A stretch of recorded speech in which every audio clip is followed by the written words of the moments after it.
Dans ce sujet, je vais vous faire découvrir 6 plantes exotiques résistantes au froid que j'affectionne particulièrement.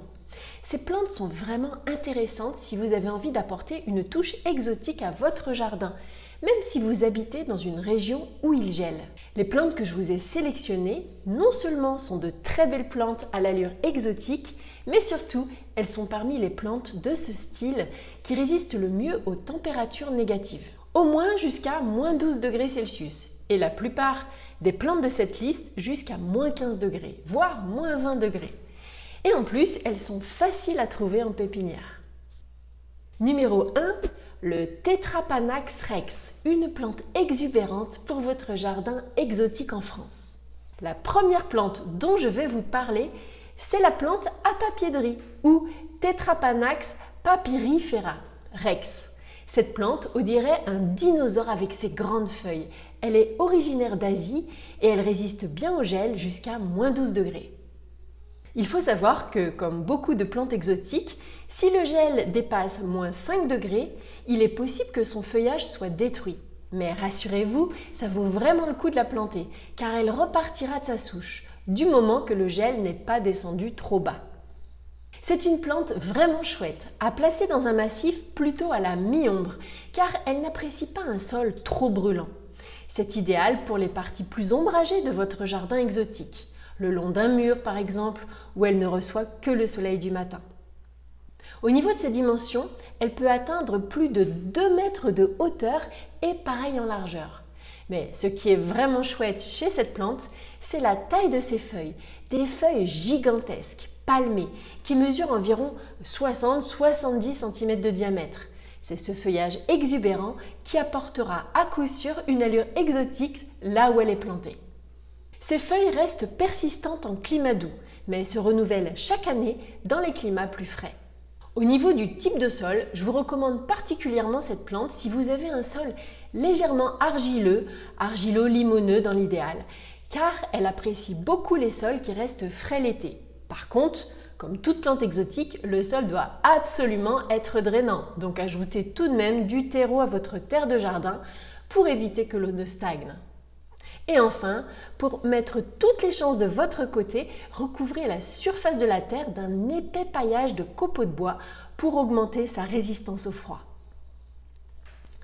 Plante numéro 2, le Mahonia charity, une plante rustique pour haies exotiques à l'ombre.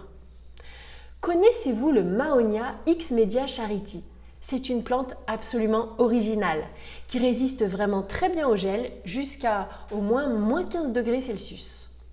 Son feuillage est persistant toute l'année. Cet arbuste conviendra très bien en haie.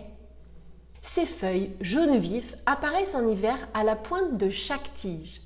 Elles sont parfumées avec un parfum qui rappelle celui du muguet. Leur couleur jaune citron apporte une touche lumineuse et ensoleille les coins ombragés du jardin. C'est une plante d'ombre, voire même de mi-ombre. Dans tout jardin exotique, il y a des zones plus ombragées. Par exemple, si vous avez un coin sous un arbre ou le long d'une clôture, le Mahonia charity sera idéal. Au niveau des dimensions, elle peut atteindre 3,50 m de haut si vous ne la taillez pas, et pareil en largeur.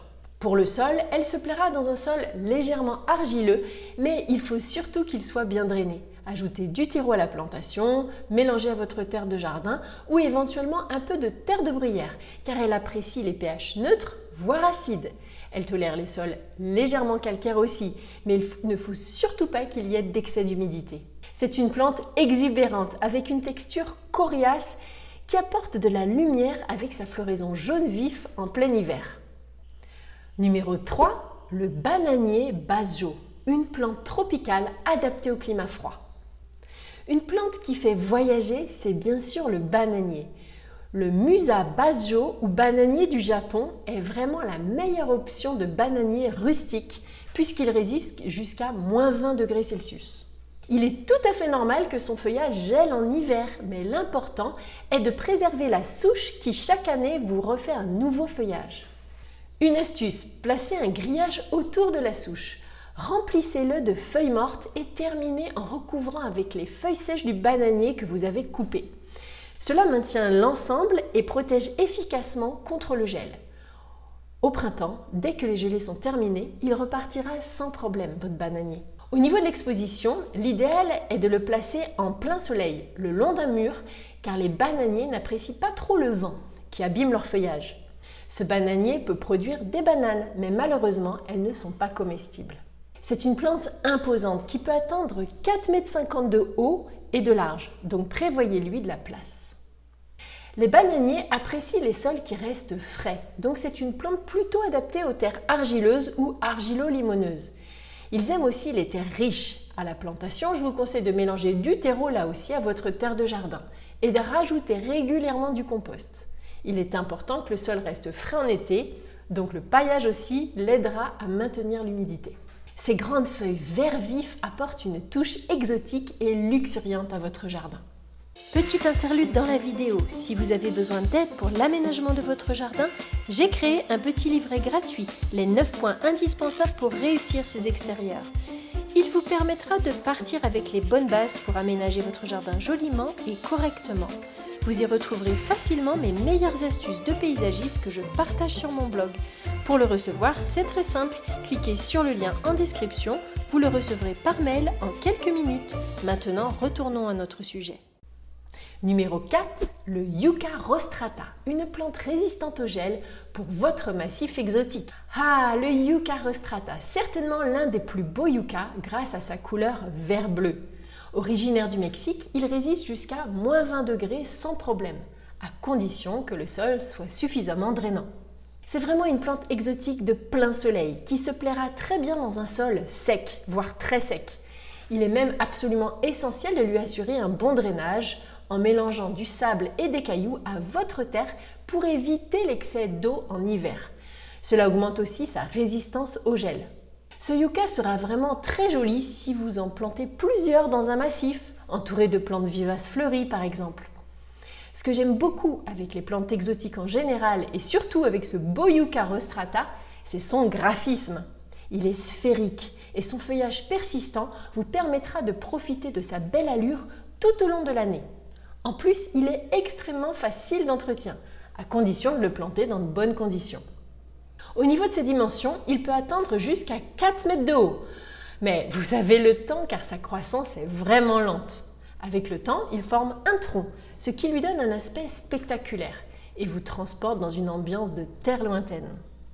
C'est une plante qui peut être chère à l'achat, mais vous n'êtes pas obligé d'acheter un yucca déjà avec un tronc.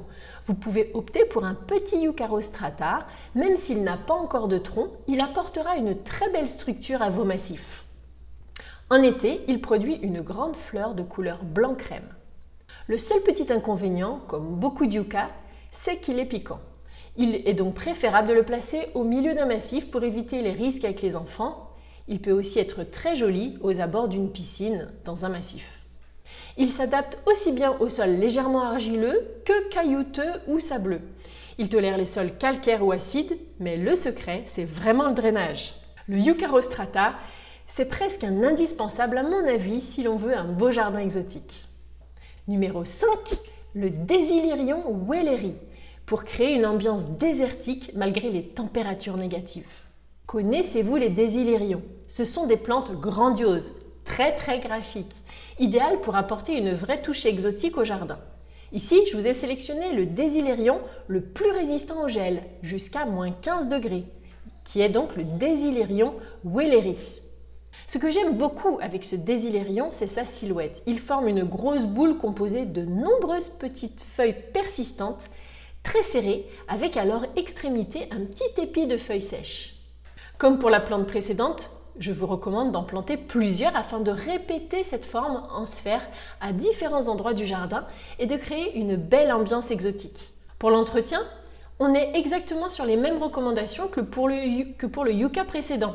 Il lui faut énormément de soleil et le vrai secret de la réussite, c'est un sol très drainant. C'est une plante qui n'aime pas du tout l'humidité stagnante. À maturité, il atteint environ 1,70 m de hauteur pour à peu près 1 m de largeur. Il pousse moins haut que la plante précédente et comme sa croissance est vraiment très lente, vous avez vraiment le temps de le voir évoluer tranquillement dans le jardin. Je vous recommande vraiment ce Désylirion si vous avez envie de créer à certains endroits du jardin une ambiance semi-désertique qui fait penser à des régions lointaines. Numéro 6, le Fatsia japonica, une plante exotique luxuriante dans les jardins au nord. Le Fatsia japonica est originaire du Japon, d'où son nom. On l'appelle aussi Faux Aralia. C'est à mon avis un indispensable aussi si vous avez envie de dépaysement au jardin. C'est à nouveau une plante qui se plaît à l'ombre, voire à la mi-ombre. L'idéal, c'est de l'installer en fond de massif par exemple contre un mur, mais à l'ombre. C'est vraiment une plante parfaite près d'une entrée ou le long de la maison si l'exposition est ombragée. Et c'est une plante persistante, ce qui en fait un excellent choix pour structurer le jardin toute l'année. Son feuillage est palmé, très décoratif, même si les feuilles sont un peu moins grandes que celles du Treta panax qu'on a vu tout à l'heure. C'est une plante qui résiste très bien au froid jusqu'à au moins 15 degrés. Pour bien réussir l'Aralia du Japon, on retrouve les mêmes principes que pour beaucoup de plantes exotiques. Avoir un sol bien drainé en hiver pour éviter l'excès d'humidité, mais qui reste frais en été. Vous pouvez donc l'arroser ponctuellement en période de forte chaleur et surtout, pensez à installer un paillage au pied pour conserver l'humidité pendant l'été. Il apprécie les sols neutres à acides, donc n'hésitez pas à mélanger un petit peu de terre de bruyère à votre terre de jardin lors de la plantation. À maturité, il peut atteindre environ 2,50 m de haut pour à peu près 2 m de large. Il offre aussi une très jolie floraison avec de petits pompons blancs qui apparaissent. Pour créer un joli jardin exotique, luxuriant et à l'allure naturelle, je vous recommande de mêler les plantes que nous avons vues dans ce sujet avec des petites plantes vivaces florifères. Le contraste entre la taille des feuillages, des grands feuillages et les floraisons apportera vraiment un superbe résultat. Pour aller plus loin, je vous invite à découvrir mes nombreux sujets consacrés aux plantes vivaces fleuries. Et si vous avez envie d'encore plus d'infos et d'idées de plantes vraiment exotiques, mais qui résistent bien au gel, je vous conseille aussi 2 autres sujets. Un petit jardin exotique décrypté et celui aussi que j'ai intitulé 4 belles variétés de palmiers résistants au gel. N'hésitez pas aussi à me laisser vos commentaires et vos questions, que ce soit sous l'article ou directement dans les commentaires sous cette vidéo. Je prendrai le temps de vous répondre avec plaisir et je vous dis à très bientôt pour un prochain sujet.